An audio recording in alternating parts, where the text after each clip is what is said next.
making an investment decision that's going to cost tens of millions, if not hundreds of millions of pounds, it's going to run for 5, 6, 7 years, and your entire organisation may hinge on its success or otherwise. If it costs us more money, but it's the right thing to do for the long-term outcomes, we would make that decision. I don't think I've ever sat in a meeting with that level of alignment. We naively set out with the hope that being able to demonstrably deliver social or environmental value would unlock a wall of money that was prepared to pay for these returns, regardless of whether it was private sector, public sector, whatever it might be.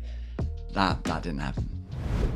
We built the business organically, which I think was also one of my frustrations going back to 2016, was there's this mindset, which still exists, particularly in Silicon Valley, of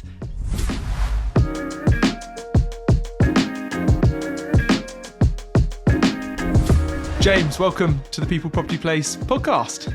Thank you for having me. Not at all. Well, look, you've got a fascinating background and a really interesting career. So I'm really keen to kind of unpack that and also talk a little bit about stories and what the future looks like. Before we get onto that good stuff, though, can you tell me a little bit about how and why you got into real estate? Sure. Let's go back to school, shall we? I always did well at school. Academically did very well. A lot of credit goes to my mum. She's kind of mum, when I come home with a 96 out of 100 on my maths test, it's congratulations, where were the 4 marks dropped? But that set me up in very good stead. Was lucky enough to get an offer at Cambridge to study engineering. So went there sort of confident about myself and had a very sharp awakening that if I was going to be academically successful at Cambridge, I'd have to work a lot harder than I had at school, which was probably an amazing first sliding door moment, if you try and sort of tell the story looking backwards, where I sort of realised that actually I'd probably rather have a balanced university experience than focus too much on my academia. Anyway, scraped through that with a 2-1, the only one of my engineering course to leave after 3 years, because I think I'd got to the stage where I was ready to go out and do something a bit different. And was the expectation to do what, a year in industry and come back to do a master's? Well, or? So it was both the summers of that university were quite formative for my career moving forward. So the first one for, on the face of it, not the right reasons. So as part of your degree, you have to do a summer in industry. I got lumped with an engineering company in the Malvern Hills. And I remember I have this recollection of sitting at my desk with Wikipedia up on one side and an Excel sheet on the other. And I'd been asked to do some sort of clever data processing for this company. What this company did is the best way to describe it is almost like a little Dalek, which uses LiDAR, which is lasers, to profile the air and the wind above in the sky up to sort of 300 meters. The idea being, if you wanted to locate a wind farm, traditionally you put up a temporary mast, lots of cost, lots of time, planning permission. This sort of little Dalek thing you could drop in a field and it would measure the LiDAR day and night for 30 days. And then you could analyze that data and work out what the wind is. They'd obviously thought a bright Cambridge engineering graduate would be the perfect person to do some of the data processing. Unfortunately, I had no idea what I was doing. But what that meant at the end of the 8 weeks is once they'd given up on me, I just went and sat with the founders of that business and the marketing team of that business. And suddenly I was like, oh, actually, started saying, well, why don't you put these LiDAR units on the front of a wind turbine? And in real time, you can change the pitch of the wind turbine blades and you can optimize the energy generation from the wind turbines. And I was like, this is so much more interesting, the sort of engineering academic side of it. So I think that was probably the first time where I had to think maybe there's a bit more of an interesting route into what a career might be. It's not, say, the science side of it, which is where perhaps my schooling and my degree had sort of suggested it was going to take me. Second summer, I sort of realised I wasn't going to progress engineering. Wasn't going to do my 4th year. Friend said, look, I've got a spare room. Why don't you come live in London? Absolutely take that opportunity. Fired out, I think, maybe 50 sort of generic covering letters to intern-wise looking for a job because I had to pretend I was doing something purposeful in London that summer. Forgot, didn't hear back from anyone, forgot about it, and then got a phone call. I was getting into a car to go out for a weekend away in Scotland with some mates, and they were like, oh, thank you so much for applying for our job. And I was like, I have got no idea which person this is. They were like, would you like to come down for an interview? And I was sort of trying to work out how I'd ask them which company it was. But anyway, I think I just went down and found out who it was and interviewed and said, yeah, come work with me. I'll pay 250 quid a a week. You come work with us for 12 weeks. At the time, it was a business called London Student Rent, which was set up by a guy called Reza Merchant. And God, you learn so much. I still remember being nervous about making a telephone call. I never made a telephone call in a business setting. But credit to Reza, he just sort of gave me some tasks and went and run with it. We're going to go and buy this brothel in King's Cross. You think it's a good investment? The kind of questions that you don't really have any idea, but you get given the opportunity to work out. So I had an amazing 12 weeks or so learning a lot about business and everything that comes with that. Thought nothing of it, went back to university and got a text actually the day before one of my final exams in my third year. And Reza said, I'm in Cambridge. Do you want to go for lunch? And I thought, yeah, sure. Let's go see him. He said, look, just bought, when you were with me in the summer, we did this sort of 50-bed hostel. I've just gone and bought a site, which is we're going to do a 500-bed hostel in Old Oak. And I was like, okay, sounds good. He was like, why don't you come work with me? I'll give you some equity. I'll pay you 1,200 quid a month. You'd be my right-hand man. We'll build something crazy. And I was like, my next specs, I didn't have another plan.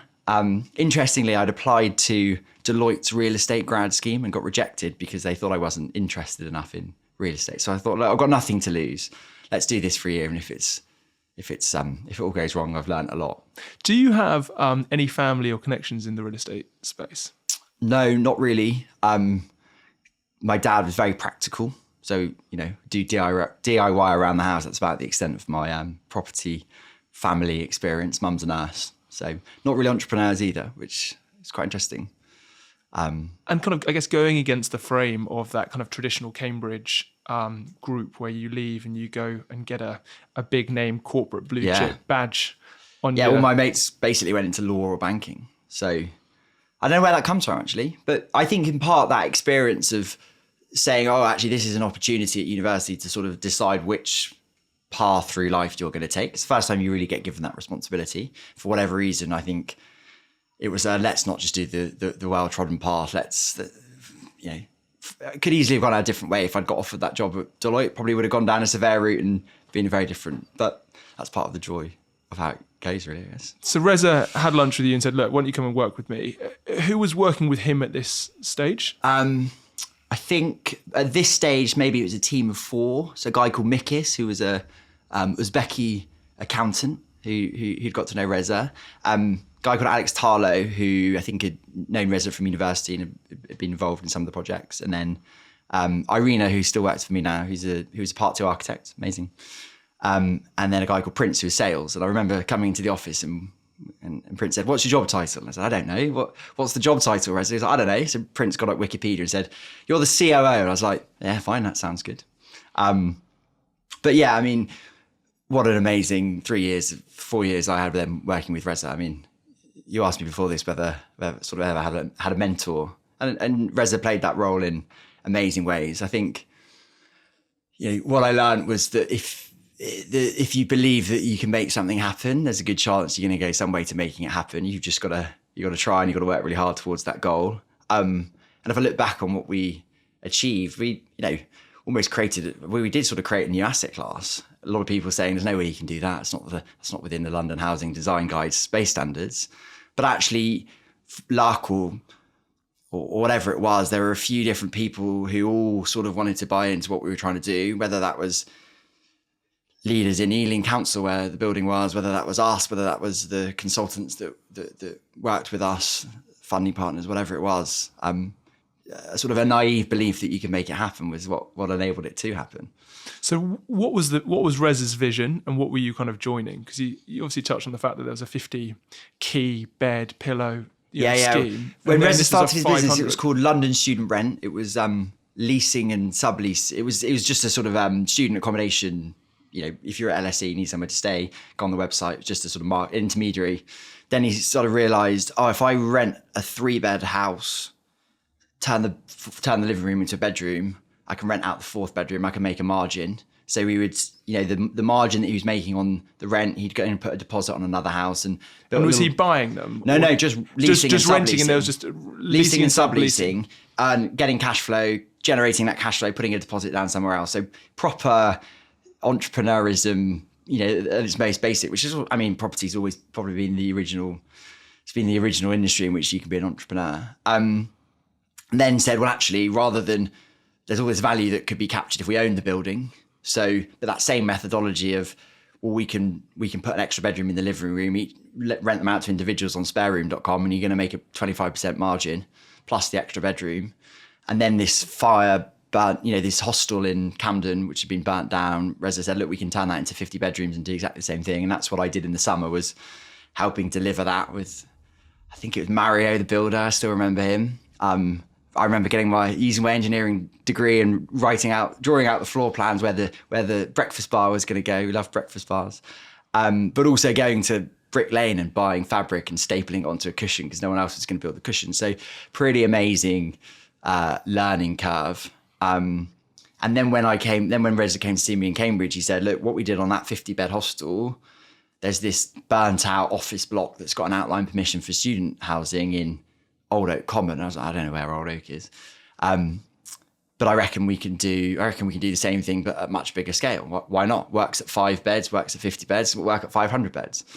So by that point, I think we were still called Share in the City, but we realized, remember one of our later colleagues was Googling, what are we going to call this product? Sam Hine at DP9 was like, we're going to call it shared living. And it's interesting how actually it's come back to being called shared living, but we were like, no, we need something a bit cooler. We need something a bit more like a tech business. And it's very much we work with flying. So it's 2013, 2014. So yeah, 2013 to 2016, 17 when I was there. Yeah. So yeah, around 2013, 2014 I remember Charlie, one of our colleagues, doing a Google Trend search. He was like, this co-living thing, this could be cool. Let's call it co-living. So really we built the brand around the need to work out how we were going to let a 500-bed hostel. So I don't think there was a grand plan. It was following an opportunity. It works. Why wouldn't it work at scale? There's no reason it wouldn't work at scale. Oh, well, Ealing want to see this. We want to see this. We'll work our way through the planning. So the sort of the power of the not knowing, the power of the naivety, the power of the sort of, I was 21, Reza was maybe 25, that youthful exuberance and belief that anything can happen. And that's one of Reza's amazing strengths, is that belief that it's possible. We'd never take no for an answer. So you joined, and were you responsible for kind of which part of the process were you responsible for? The way Reza described it is like, come in and be my right hand man. So he and I'd say we built the business together. I think we were a really good foil to each other. Reza, the sort of quite charismatic, quite punchy character, would go out and do, and then actually I'd be there to sweep up and support and turn that idea into something that one could actually implement, which is a role that I think I still play, really. I'm never the one. I'm not that sort of classic entrepreneur that comes up with a brilliant idea. I'm much more someone comes up with a good idea and I believe it's a good idea. I'll help. You'll help deliver it to deliver that and bring it into a reality. But I've got a lot of friends that are like, oh, I've got these amazing business ideas. I'm like, great. Like, which one do you want to do? And then I'll help you deliver it, kind of thing, which is quite interesting. So I did everything, really.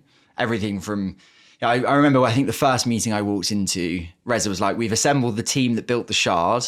I've got Steve Watts on cost. I've got Lee Polisano on architecture. I've got Sam Hine on planning. Like, we've got the best team in London. It genuinely was. And the ability to walk in and chat to the structural engineer and just know that little bit more about how a building actually stands up.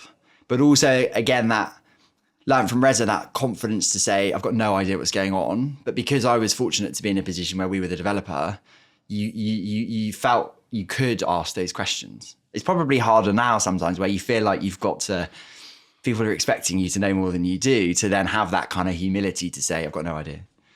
It's something you hear a lot, but to actually experience it, absolutely amazing. There's a very funny encounter where we actually went to Deloitte for some advice, and it was the partner that had interviewed me for the grad scheme. And I was like, you might not remember, but you politely declined my offer to come work for you. It was very amusing, because suddenly that dynamic was completely different versus being his grad to employing him. You were paying him fees for his advice. Fees, exactly. So tell me about the journey of the growth of that business, because it's been, for the last 10 years, a lot of people have looked at the collective, looked at the kind of the rise, and also some of the challenges that the business has faced. Talk to me about that kind of journey. Amazing. What a flat out. I reflect that after university, I think I was only there for 3.5 or 4 years, and it feels like a lot longer than even I've been doing stories. There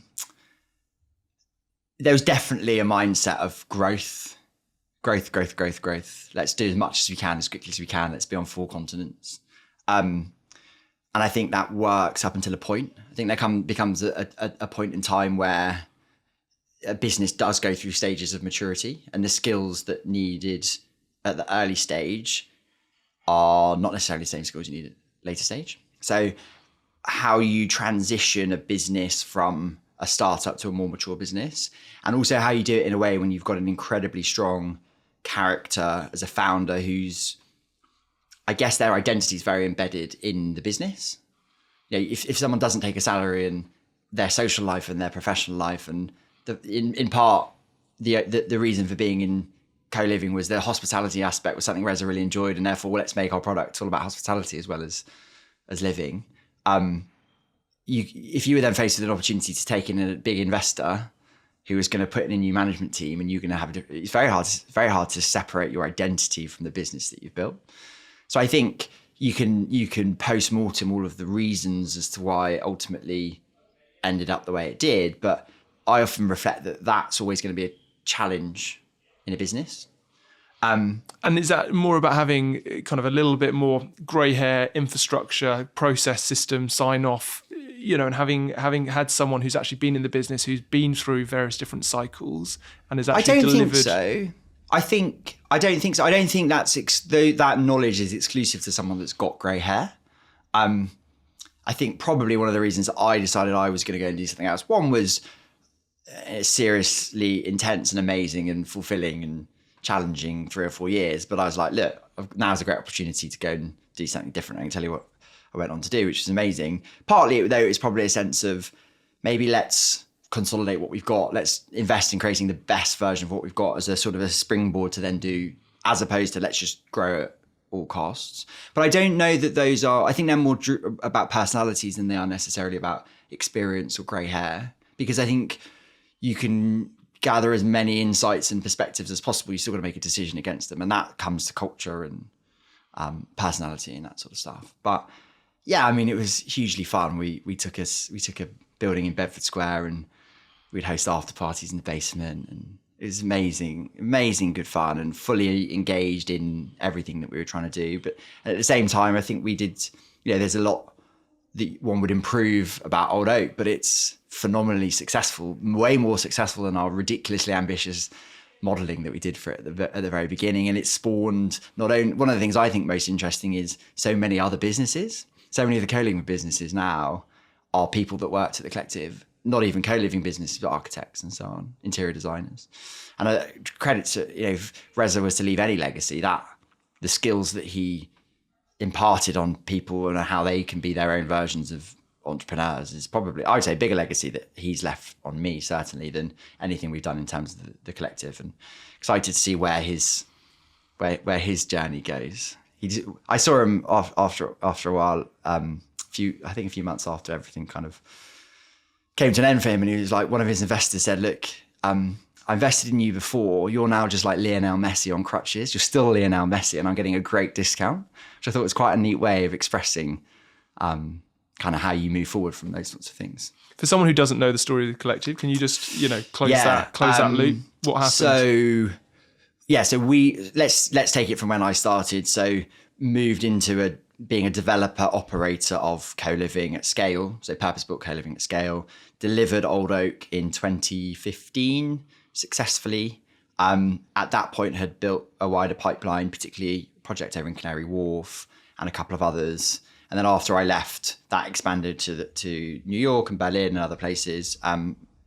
Essentially, I don't know the ins and outs of it, but it must have been 2020, maybe. I don't know exactly when, but I think got to a stage where I don't know the ins and outs of it, but essentially, I think through COVID struggled with cash flow, and as a result, some of those investments didn't work. And then it's like anything, once the confidence goes and the chips start falling, and then lenders want to bring those back in, and then ultimately led to administration. But a lot of those assets taken on and are doing really well. So which is nice for the kind of the concept of the product. And now we've got GLA guidance around what that use class is, SPGs and stuff, which is great. It serves a really important, it's a niche product, but it serves a really important part in the overall housing mix. Yeah, and I think there were some big institutions and big names involved. DTZ Still Investors, are, yeah. Cheney, GCP, and a lot of those projects still done incredibly well from a pure financial perspective. And there's lots of co-living product coming forward, better versions of that, but and no doubt will have impacted as well what the BTR space is doing, and that's impacted what the rest of the housing market is. So a really important part to play. Why did you decide to leave the business, and what did you go and do? I think, as I said earlier, a combination of probably a little bit burnt out, working incredibly hard, and realising it had no liabilities, and if I was going to do anything different, this was a good time to. I think probably a frustration at the industry. I think I was learning at that point that the built environment is very fundamental to our lives, yet most of the agents, I use agents in the broader sense, that many of the people, organisations that are responsible for delivering our built environment are compromising what you could create in order to maximise the financial return. And I think there was a bit of a frustration of that. I think probably a departure in terms of how I wanted to build the business with Reza. So I think a combination of those factors, I was like, look, went straight from school to university, straight from university to working. Let's go and do something fun. I also had an American passport, and I said it was 2016, so tech was still really cool. And I was like, no reason why I got into real estate. Why don't I go and get into something else in San Francisco? So I said, right, I'm going to go to San Francisco. Shook hands with Reza. Again, all credit to him. We entered into our relationship on a handshake, and he honoured it with a handshake on the way out. Went to the pub with my best mates, said, how am I going to get to San Francisco? That sounds like it could be an adventure. My first plan was I was going to go and, I must have been watching some movies. I said, I'm going to go hang out in the Docklands, and I'm going to find a guy that's sailing to America, and I'm just going to be a hand on his deck. Obviously, that was a terrible idea. It didn't happen. But he was like, look, why don't you do a road trip to get there? Take as long as you want. I said, that's a great idea. Always loved the idea of that. So flew to Chile, set up in Chile, bought a car, bought a 4x4, built a little bed in the back of it, and then proceeded to spend a year driving it from Patagonia, bottom of South America, all the way to the border with California, which was incredible. Everyone's like, oh, you must have made so many friends. Actually, all I did was I read a book. I read a book a week. I read Eckhart Tolle's spiritual lessons around enlightenment and presence. I read books about, which is very relevant now, from Ray Kurzweil about the singularity and when artificial intelligence will take over the world, which worryingly was only 8 years ago, and it was basically sci-fi back then. And I mean, just an amazing experience as a 24, 25-year-old, whatever I was, just to get that perspective and get yourself out of an environment and learn what really matters to you. And from there, got to the border with Mexico. They wouldn't let me drive my car in, my poor car that had made it across 2 continents. So abandoned it on the border with Mexico and San Diego, and crossed over with my bags on my back. Which is quite an amazing experience, really. After a year of traveling, and then settled in San Francisco. Probably spent 3 months on Craigslist finding secondhand furniture to decorate a flat, pretending that I was working out what I was going to do. Did a bit of coding. Said I'm going to be a tech entrepreneur. I've got all of this experience of being an entrepreneur. Obviously, nothing happened. One of my housemate's girlfriend tried to convince me to write a script with her about a TV show, because she was a budding young producer. I don't know, but it was amazing, and it was really good fun. But got a LinkedIn ad from Richard Meyer, who had just left Argent. Who said, look, I've left Argent, and the only other person I know that started a business is you. And I said, well, I haven't technically started a business, but I'm very happy to have a conversation. I didn't really know Richard. I think I'd spoken on a panel with him once, and knew he wore checkered shirts and red socks, but obviously knew what Argent did and had a huge amount of respect for that. So April 2018, this was, so I've been in San Francisco for maybe 6 months. Started chatting to him about what a development business would look like. Because I think I'd realised that I'd slightly run away in frustration at the industry, but actually I really quite liked it. And also nothing had really presented itself in San Francisco. And I said, I went there to be open to opportunities. So I said, if the opportunity that presents itself happens to be in London, you would be doing yourself a disservice to dismiss it. So I had these lofty ambitions that I was going to be Richard's non-exec and he was going to pay for me to fly home, see my mum, see my friends once a quarter while I was living this sort of West Coast lifestyle. And clearly you'd made enough money through the collective to be able to do that? No, absolutely not. Absolutely not. Enough to give myself the space and then ultimately to start the business, but by no means enough to retire on. So, but, you know, I knew it was always going to be fine. And then Richard introduced me to Paul. So he knew Paul because they both acted on the Brent Cross deal, Richard at Argent, Paul on behalf of the council, and started talking about what a development business might be, which led to Stories, which we set up later at the end of the summer in the autumn 2018. So you flew back to the UK? No. We started building our business over Google Meet. I don't think Teams had invented yet. It was before COVID, but so we were pioneers of the video call. We also loved it because the 8-hour time difference was such that the end of their working day was the beginning of mine. So we had this amazing 24-hour working day. Perpetual. It was actually crazy. Just permanently building business plans, building websites. Richard and Paul in London looking at where our first project was going to be. But I didn't move back until August 2019. So nearly a year. So you knew Richard loosely. He reached out Richard to you. Loosely. And then where did Paul fit into the equation? So he knew Richard and Paul had recently left GL Hearn Capita where he was head of development and seen that Richard had left Argent. He was like, you've just left the best job in the world. What are you doing? Richard was in Greece, homeschooling his children, living out of a camper van.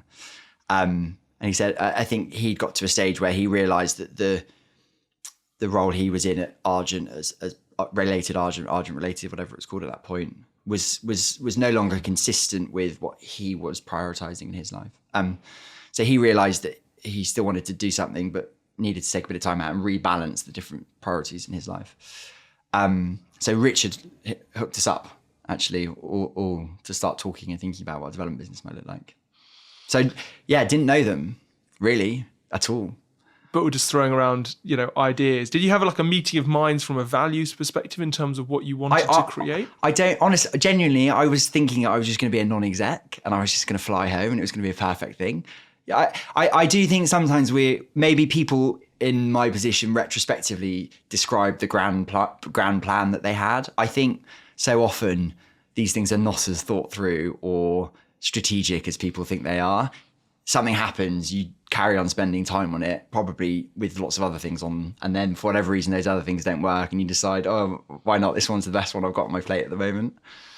And so when was that moment you thought, rather than being a non-exec and flying back once a quarter and seeing your mum? Richard's very persuasive. So no, I was full-time on Stories from pretty soon. But I'm sure from that summer would have been full-time on it. And it only got to the point where I felt like I was physically living in San Francisco, but my life was back in London. And I was 20, and that was 2019, so 27. So getting to a stage also where my friends, my family, they're getting to their certain points in life that you want to be there as well. And I think also more importantly, I realized that your your happiness, your fulfillment in life, actually, it's not from where you are, or it's much more intrinsic than that. And it's sort of on you as a human to find the joy and the fulfillment wherever you are. So yeah, the weather's great in San Francisco, but the things that are bringing me joy and happiness are in London. Doesn't matter. Weather doesn't matter. Like I'm saying it now, the access to nature, it's amazing, but that's not the things that are ultimately going to give you long-term happiness. And partly being away and going on the experience I did taught me a lot of that. Give you the perspective. Plus the experience of the collective, all of those decisions that you make, you reflect on and you say, actually, yeah, no, I'm really proud of the lessons that I've learned on that journey and they're informing the life that I'm now taking on moving forward. The business that I build and the values that we have as a business and so on. And it was that time in San Francisco where you could kind of think about other sectors, other industries, and kind of kept coming back to real estate in the built environment. Yeah, probably. Also, just circumstance, I didn't really find anything else. I don't know how you get into tech if you don't know much about tech. I genuinely thought I was going to write a TV show with this housemate's girlfriend. It was going to be called Teamsters. It was going to be about an Uber driver who falls in love with a celebrity and then gets involved in this gang. Oh, it's going to be good. I reckon I could still sell it if it all goes wrong.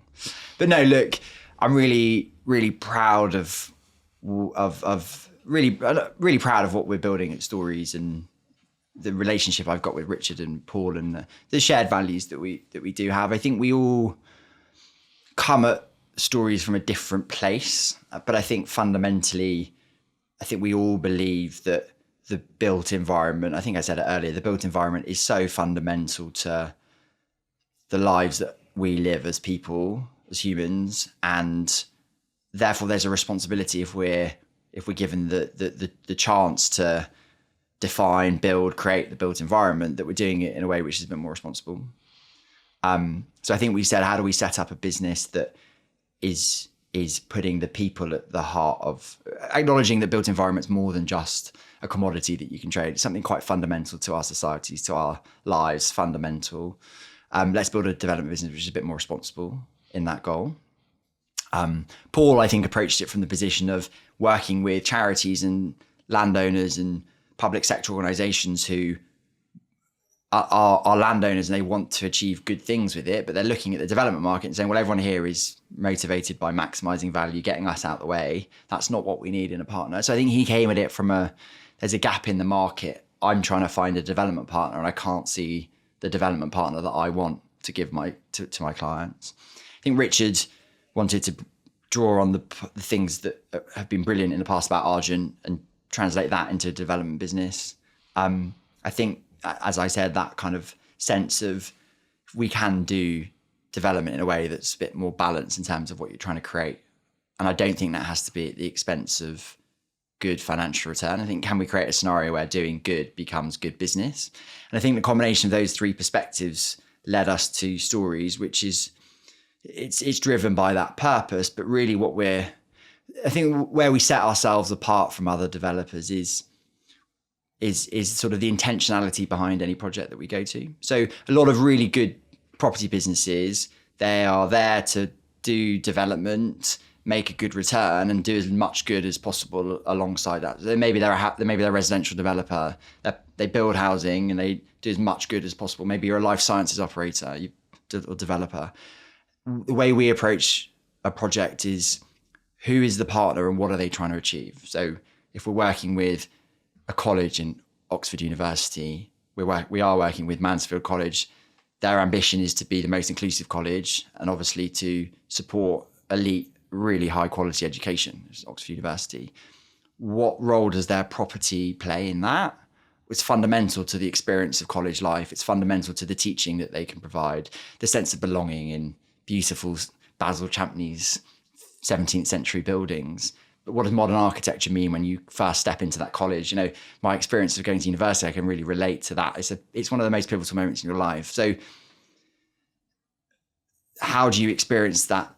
Education is one thing, but then also how do we make this college, which doesn't have a big endowment, it's the poorest college in Oxford, how do we make that sustainable for the future so it can continue to be the most inclusive college and support diversity and inclusivity, because they know that if they are educating the future leaders and if they get it right, then society is going to be better as a result. That intention behind a project is very different from, I'm a student operator, let's go and pitch to Mansfield College, build them some student housing and layer on as much of this stuff as possible. And I think that probably explains why we do quite a range of stuff, from working with a college to delivering housing to master plan type work.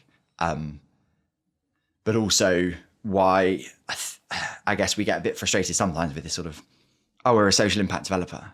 And when you're a developer and you go on your website and we've got this much under management and this is how many stories my building is, and look at all of our buildings. And I think to try and hold ourselves to account, we named our business Stories because we said the success of the projects that we're involved with will be captured in the stories that people are telling, the stories that people are able to tell because the built environment has given them that extra chance in life.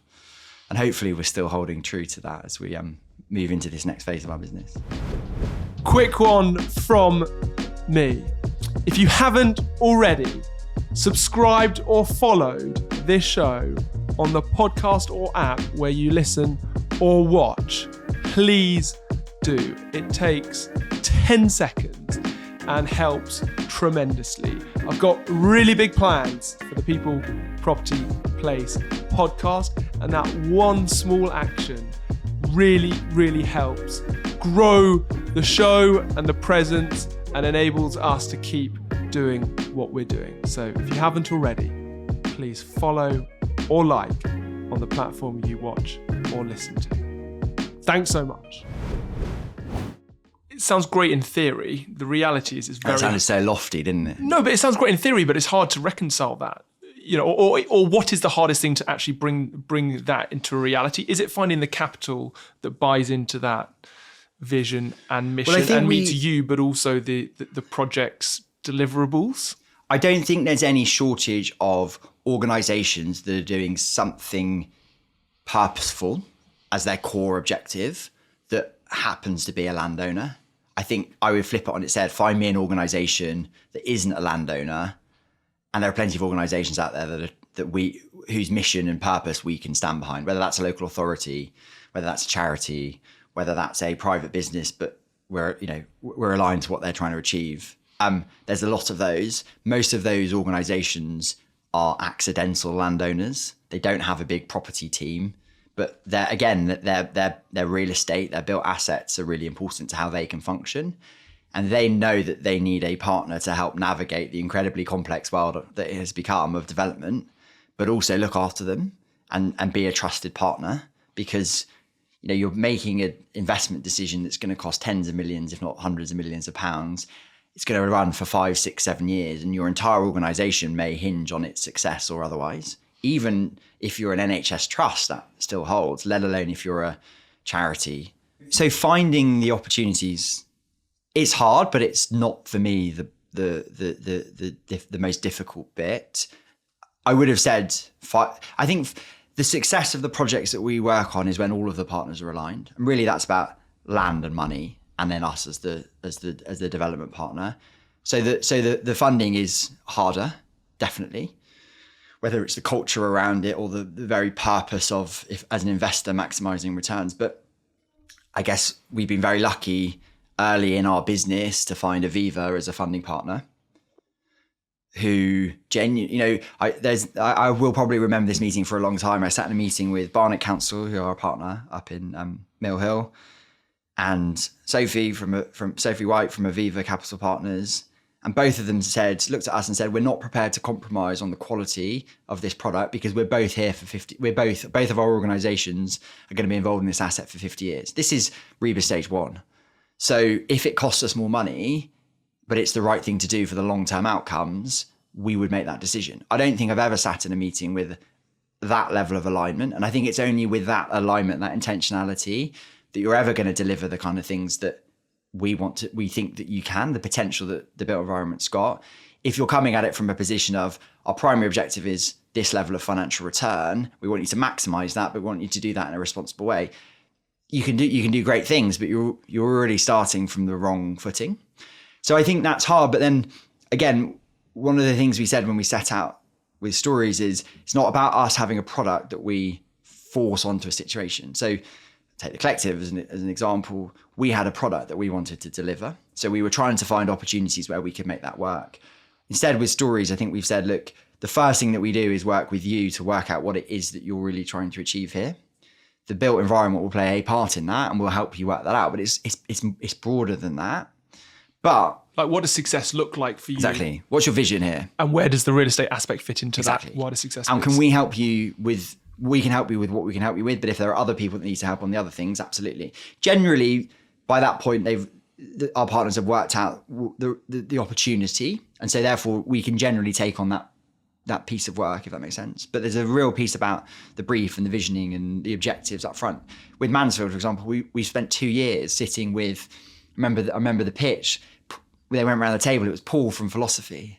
It was so-and-so from English. And I was like, wow, this is going to be a really interesting project. And we probably have spent 2 years building the brief, understanding what what the outcomes that they want to achieve. Only then do you say, oh, well, it's this many student beds, because that's very much the secondary part. But so there are opportunities out there. Yes, funding is hard to come by with that alignment, but also in some ways, not all the projects that we do, we necessarily need to bring funding. So take Mansfield as another example. There's a whole different funding model, which involves alumni networks. So our job as a developer there has not been to go and raise money with a pension fund. It's been to sit and spend time with alumni, working with the fundraising team at the college to get donations to fund it. And then that seeds a different type of capital from the banks, because the covenant strength of a college that's been around and will be around for hundreds of years is a very different proposition from a SPV that wants to make a return on the planning gain. So I don't know that there's any one ingredient that's particularly difficult. I think the market is probably the more difficult thing. I mean, I don't know what the 2008 crash was, but everyone I speak to and bump into seems to be telling me it's really difficult, and it feels like it's been that way for quite a few years. So I'm sort of excited to actually have a boom. I don't think I've ever experienced one of those. Yeah, I guess Brexit and COVID. Yeah, we set up in 2018, so we had Brexit was still working its way through. Then it was COVID. Paul became full-time carer for his kids, which was good fun when there's only 3 of you. Then we had all of the macroeconomic stuff, the mini budgets and the like. And then we've had Building Safety Act, et cetera, which over a 6-year business is a difficult storm to weather. But, let's look at the positives. We weren't a debt-driven business. We weren't a business that had all of these legacy projects that were really struggling. So, count my blessings. From an economics perspective, how do you fund Stories then? Because you put so much emphasis on the product and the stakeholders that are going to be utilizing that. And you said you've been doing some consulting work for kind of 2 years on this particular project. How do you reconcile your fee or how you are financially incentivized within the wider picture?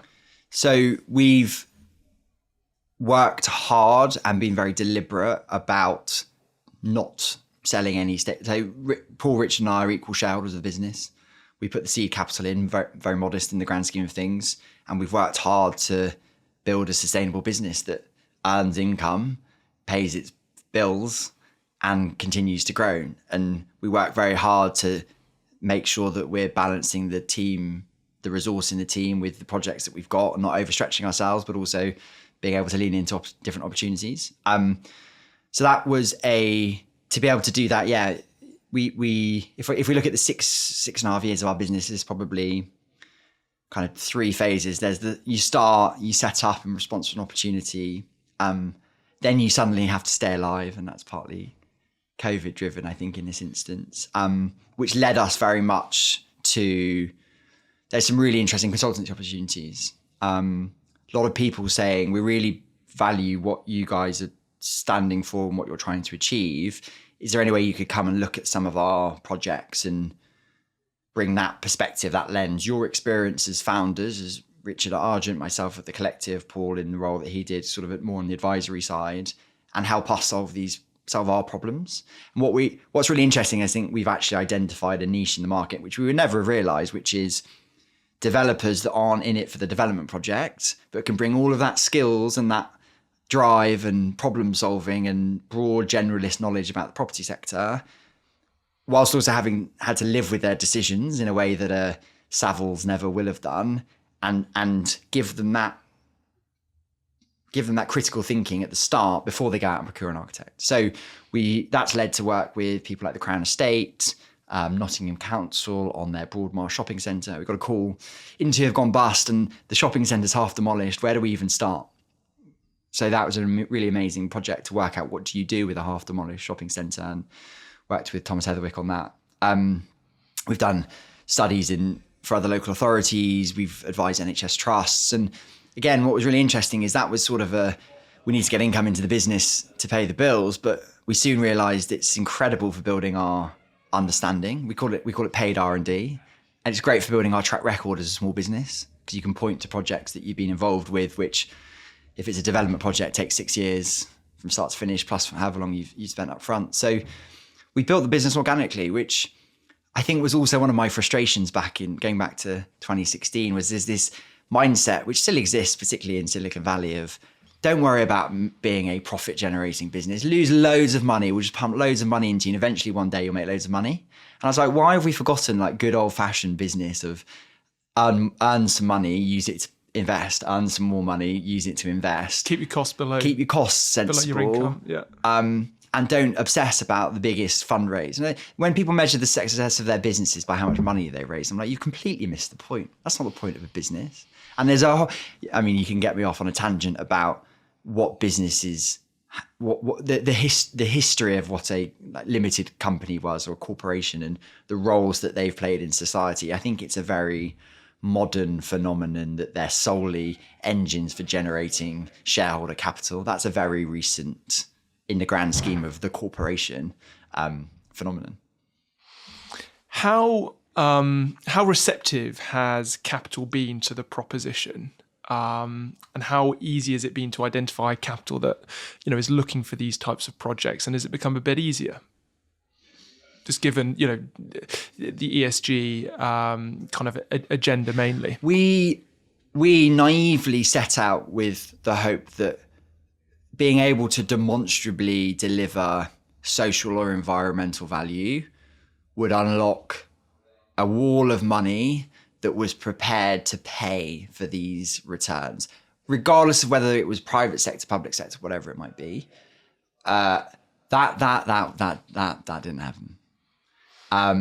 What we've moved into understanding is it's much more about identifying capital that's investing for a long return, because in those environments, investing in the sort of things that we think are good outcomes correlates to good economic business as well. So doing good, we're finding these scenarios where doing good is good business. And that's where I think we feel so lucky to have met Aviva on our journey. I think the Aviva Capital Partners business has been set up to unlock investment opportunities for the wider Aviva business. That wider Aviva business is pension fund money, it's insurance money, it's annuity money. So it needs a successful society fundamentally in 50 years' time. And so an organization that's prepared to invest in the riskier stages of the project for a commercial advantage, which is generating investment opportunities in a highly competitive market, has the added benefit of creating a alignment between funder, developer and partner towards long-term outcomes. So again, it's less about expecting someone to lower their return in pursuit of social value. It's about identifying when their objectives align with those wider objectives. So I think we've moved much more to that as a model. And as a result, actually, we don't really talk so much about social value because it's become a very popular topic. And I've yet to find anyone that can show me how you can quantify it in a really objective manner in a way that you can with, say, carbon.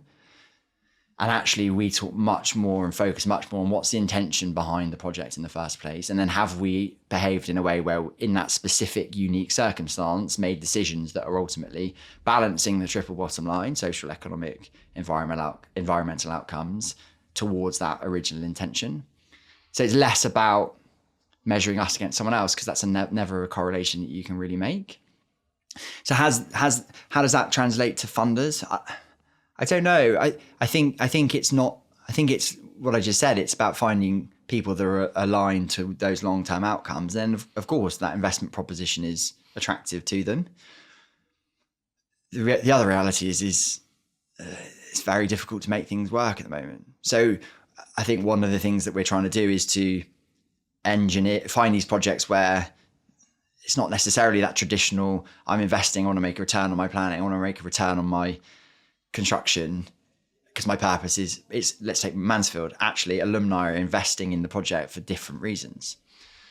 So I don't think we're one of these development business which spends all of its time in the funding markets, because we're not a lot of development businesses are essentially financial engineering businesses, and Paul says they're looking at mispriced risk, generally planning risk, and looking to make a super profit on the mispriced risk, which is completely the opposite of what we're trying to do. We're always saying, how can we leave a smaller footprint as possible? So we love a transaction where it's a deferred land payment, because no one has to put the money out the door, therefore no one has to make the margin, therefore that can flow to social housing or a new theatre.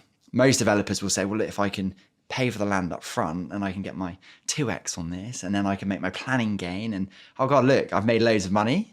But all of that money is then being extracted and going back to wherever the source of money is. Which I think flies in the face of that fundamental point that we've got a responsibility, because the built environment's more important than just a vehicle for making money. James Lier, who's a great guy who I worked with on Pop Brixton, he said that the difference between regeneration and gentrification is, in gentrification, the money goes somewhere else. And I thought that was quite interesting. Did you get to this reality on your kind of road trip through Chile? I sound very enlightened, don't I? No, I don't think so. I don't think you suddenly have a eureka moment. I definitely, that experience definitely was formative. I don't think I probably only got to that reality, as I just said it, like on the cycle over to see you today, you know. And next week I'll say something slightly different. I don't think it's these eureka moments. I think you just go on a journey of understanding and learning, and every little interaction shifts you and makes you think differently. If we were having this conversation a year ago, I would have said something probably slightly different. Talk to me about the Froome scheme that you're involved with. God, I haven't even mentioned that, have I?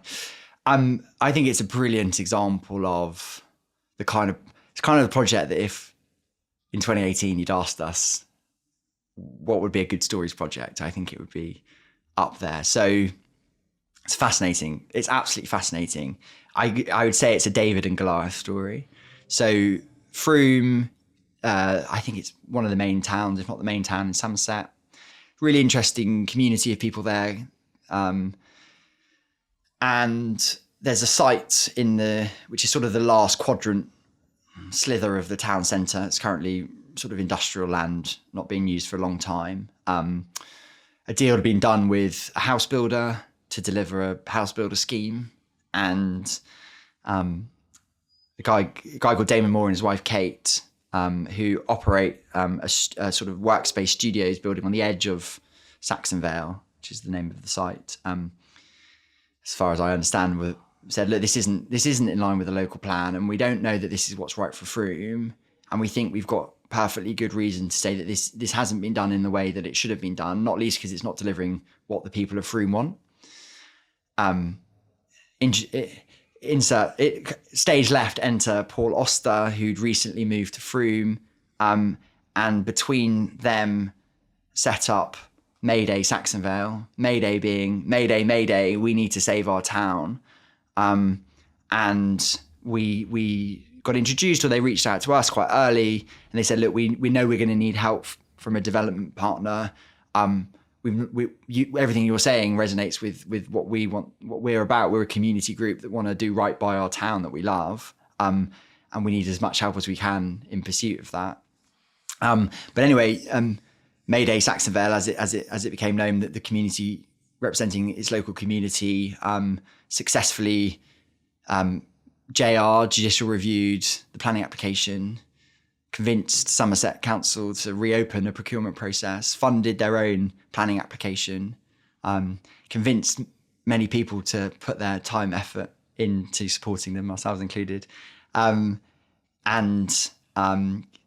culminated in a meeting of the town council a few months ago with a decision about what they would be doing with the site. And after a procurement process of sealed bids from Mayday and from the house builder, resolved that despite all of the work that was done, they would still be selling the land to the house builder. There was no legal route to accepting the Mayday offer. I think the town council offices got stormed because it was being streamed on Facebook Live. Shame on you, tears. There's a good Guardian article about it. And followed by an email the next day from the house builder saying, look, it's clear we don't have the support of the local community. We'll be pulling out of the process. After all of that? After all of that. After they've won it? After they'd won it again. They stepped aside. Yeah, and so the dust is now settling on that. But I believe that I believe it's public. The town council have resolved a committee to sell the site to Mayday, the community group, and once that goes through, then opportunity to what will be, I think, the largest community-led development in the country, and an example of what happens when you have the right ingredients of people in a place who are prepared to take agency and try and do right by their town. It's an amazing story. I mean, it's only the first chapter in that story. I often joke that the name Mayday doesn't work anymore. How do you move from being the anti-establishment going up against the system? How do you suddenly become the system? It's going to be a really interesting challenge, and one that we're excited to be a part of. And an incredible story. Exactly. What's been the hardest thing building the story business? It's a very good question. I think I can only speak for myself. I try and not get too obsessed by it. This isn't me answering the question, but I think there's a culture in entrepreneurs to make it the most intense and important thing. And I think I'm actually quite fortunate that whether it's the experiences I've got, I find it not too difficult to detach from it. So it's not really answering your question. What's the most difficult thing? I think, I might have to answer this question again. I don't. Is it people? Is it conviction to stick to your guns, around the values of the business and the projects that you look for? Is it finding the schemes? Is it capital? I don't, there's nothing that, I don't know. We can, maybe nice to answer this question again, but I think anything's difficult. It's all hard, but therefore it's all hard, but it's also therefore all just no thing is necessarily harder than the other. I don't know how I can answer that question. How have you gone about building the team then? Because it certainly isn't via Rockborn. That is hard. Building a team is hard, but I think we're also really lucky because I think we've got a clear set of values. We've got projects that illustrate that well, and people that share the similar view of the world and an aspiration to work on really interesting things with a bit of purpose. There's not that many places for them to go. So I think we're quite lucky that we're probably quite an attractive place to come and work looking at our projects. And I think early on we've tried to commit to being a good employer, whether that's around parental policies or just try, work-life balance in a lot of places isn't great. I think we value that. Paul is home doing bed and bath, and that's important. And if people have got lives, I don't expect them to compromise their lives in this pursuit of our success. I think so much, I'll give you stock and you're going to be a billionaire. And obviously then that never manifests, but you use it as a vehicle to getting people to work really hard for you. And I just think we're trying to be a reasonably responsible, decent group of people and pay people fairly. I'm not asking people to come take a massive pay cut to come work for us, but I'm also, probably don't come to us if you want to be the richest you can possibly be in your industry. So, and I think that probably just attracts people.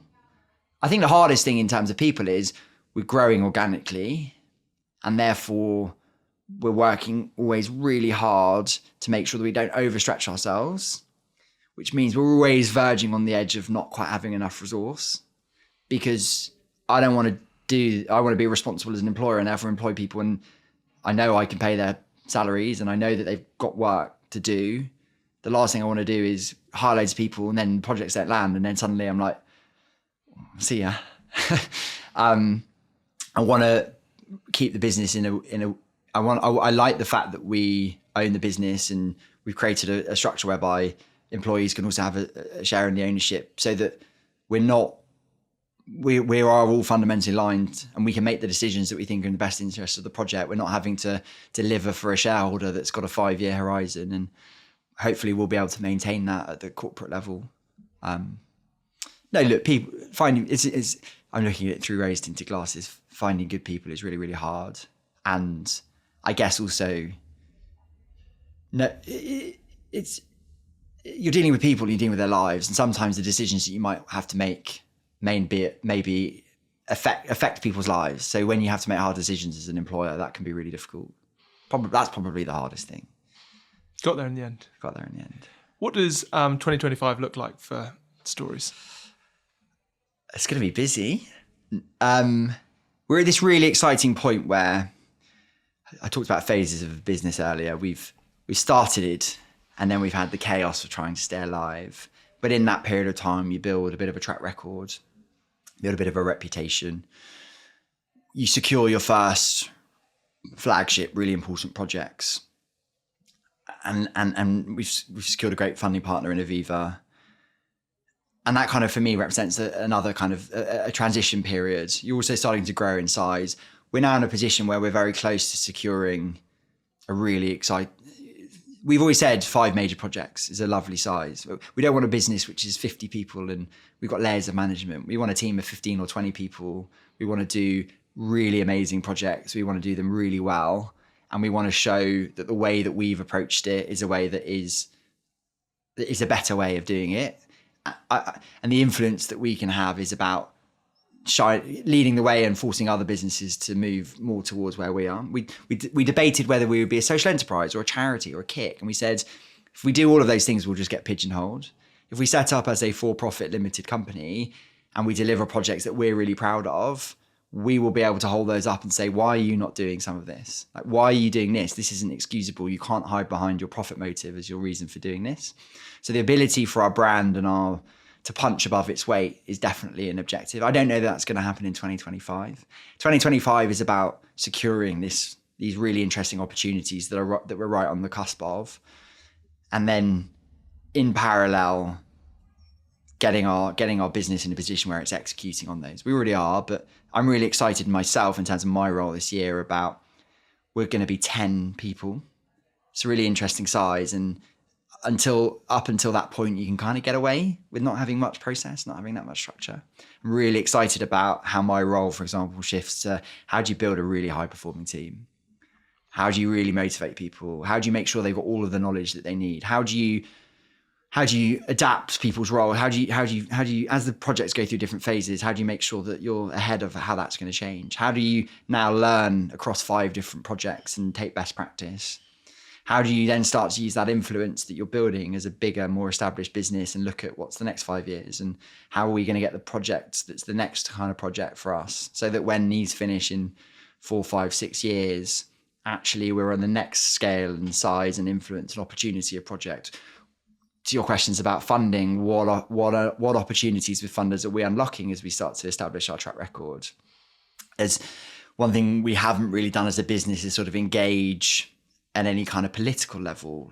There's so much talk about, we want to support SMEs, and then no one does anything for SMEs. But how do we maybe start to lean into that a little bit more? As we've always said, we don't want to shout about what we're going to do. We want to talk about what we've done. Takes a long time to do things in this industry. But hopefully in 2025, we're starting to get to the point where we've done a bit more and we can talk about that and leapfrog off the back of that. What advice would you give to someone who's early on in their career or looking to get into real estate? And then the second part of that question is, what advice would you give someone who wants to set up their own business or has recently done that? I think the second question is slightly easier than the first. I think a lot of people get fixated on the idea. The idea is maybe 10, 20% of what matters, because once you start, you'll realize that the idea was flawed, or even if it was the most brilliant idea, it's only as good as how you then execute and how you respond to the things that you can never predict. So I think the biggest advice if someone wants to start something or get into something, and I think this is a universal piece of advice. I don't think it links to starting something, is just get involved. There's nothing better like action to prove that you want to do something if you're trying to convince someone of it. But B, you'll just, all that time you're worrying about what you could be doing, you can actually be doing something and learning. And actually once you're in it, you'll learn so much more and you'll see so many more opportunities that you'll be able to capitalize on. So just starting, not being afraid to start, is probably the biggest advice, and probably applies regardless of whether or not that's starting a business. I think from the perspective of someone that is building a team in a business, I think the worst thing, the CV that you, or the applicant that you immediately discard, fairly or unfairly, is the one that clearly hasn't made any effort. If someone writes me a really interesting story, I'm immediately going to want to meet them. You know, are they expressing in some way someone once said to me, because I'm not the most natural, I don't love meeting new people. Maybe I'm a bit shy or whatever. But they said, if ever you're not enjoying a situation or you're feeling like this isn't a worthwhile conversation, whatever it is, learn that there's always something interesting that you can learn about someone else. Every interaction you have, if you set yourself the goal of learning something that you didn't know before, you're going to have a pretty fulfilled life. But I think that works in both ways. Everyone's got something really interesting, and the person that you're trying to get a job from can learn something from you. So be confident about at least telling your story. There's nothing worse than not doing that, because you're just not going to make any headway. There's that saying, which is be interesting and be interested. Brilliant. Sums it up quite nicely. As we draw to a close, the question I ask everyone on the podcast, James, is if I gave you £500 million worth of capital, who are the people, what property, in which place would you look to allocate that capital? So, if you're giving it to me, I'd put a few quid in my pension and then give the rest away. But to answer your question more properly, I think a successful property industry needs all of the different parts to work. For me, there's always going to be the momentum behind the private sector. There's going to be entrepreneurs. There's going to be money to invest. Where I feel the industry is lacking is on the other side. Do we have a properly resourced public sector? Do we have a properly funded public sector? Do we have people that are really good at their job in the roles, be that planning? Yeah, everyone says, oh, we need to change the planning system. We could do a lot with the planning system. We were able to push through an entire new use class that no one said was possible with the collective. That's the beauty of our planning system, is that it has the flexibility to do that. If it was resourced much more thoroughly and you had people in it that were really enabled to make the change that's needed to, it's a huge opportunity. But everyone focuses on planning. What about funding the community engagement officers at local authorities? You know, as a developer, if I was going into a planning discussion with local people and they genuinely felt that they'd had agency in their local plan, and you therefore say, well, this is a site that you allocated for housing and here's why I'm bringing it forward, it's going to be a much more constructive conversation and a much better planning process for me as a developer if the system is working on both sides. I also think that there's a great book that I think Matthew Weiner of Landsec or Crownsec, wherever he is now, recommended. Not to me, I think to just LinkedIn, I think I saw it, which is called Our Towns. And it's a book by two New York Times journalists who said, we're going to stop flying over the flyover states. We're going to get into our light aircraft and we're going to stop at every flyover state. Not with a huge agenda, but just to try and understand what was happening in America. I think it was written in 2016. And there's a few things that they learned, but they said the thing that is consistent amongst amazing towns that have rebuilt themselves after, say, you know, the big motor industries moved away. They said, one, they've all got a riverside running track, even if they don't have a river, which was quite funny. But more importantly, there's always a local champion. And often that local champion may have gone away, gone to a big city, but they've come home. They've got perspectives, they've got skills, maybe they've got money. But the thing that is consistent amongst the successful places is they're a local champion. And I think our experience in Frome is that it is fundamentally transformational to have those local champions. But I don't think that there's anywhere near enough the investment, grants, recoverable grants, loans, organisations that are funded to support that kind of development. You've got people like Jess Steele in Hastings Commons who are doing amazing things in Hastings. There's just no wider infrastructure to allow her to scale and do more of what she wants to do. And the private sector capital is not really interested in that kind of stuff. But if you do that, you're going to empower so much opportunity. You're going to empower so many communities, and all of that added benefit that's going to come from is going to be a huge return on investment in some way. It's a difficult case probably to make to BlackRock if they're giving me £500 million, but there's definitely something in that. You'll need probably a little bit more than £500 million. I will not do every place. Well, look, James, you've had a very colourful career, kind of entering into the world of real estate off the back of a random intern application through to riding the highs and lows of what the industry can throw, but also coming back, with real conviction and purpose and vision for the business that you're looking to build at Stories. So thank you so much for sharing a little bit about your background and where you and your partners are going to take the business. Excited to see how you guys go over the next 5 and 10 years. Thank you so much. Thanks for listening to this week's episode of the People, Property, Place podcast. If you found it insightful, feel free to share it with a friend or colleague. Give us a rating, like, or comment. It helps tremendously. It'd be great to hear from you on LinkedIn. I'm super open-minded to recommendations of guests that we should have on the show or areas of the market we should explore further. So do drop me a message. The People, Property, Place podcast is powered by Rockborn. The team recruit leadership and future leadership hires for real estate owners, funds, investors, and developers. So if you're looking to hire top talent for your business, head over to the website www.rockborn.com, where you'll be able to find a wealth of information, or feel free to drop me a message on LinkedIn. Have a great day wherever you are, and I look forward to catching you next time.